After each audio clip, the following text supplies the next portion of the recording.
To connect Axiom to Phantom, you'll need to start by having an Axiom account. If you don't have one, you can sign up and receive a 10% discount on all trading fees. Additionally, you'll need a Phantom wallet, which can be accessed through an extension or an app. To connect the two, go to the top right of the Axiom page, click on your profile icon, and select Account and Security. Under the Recovery Key section, click on View Recovery Key and complete the security checks. You'll be prompted to continue with Google. Select your account, and then reveal your recovery phrase, typically a 20-word seed phrase.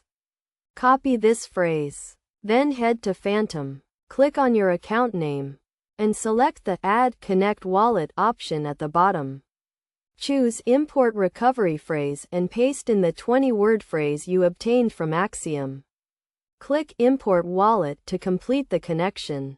Your wallet will now be successfully connected with Axiom and Phantom, allowing you to import your Axiom wallet into Phantom.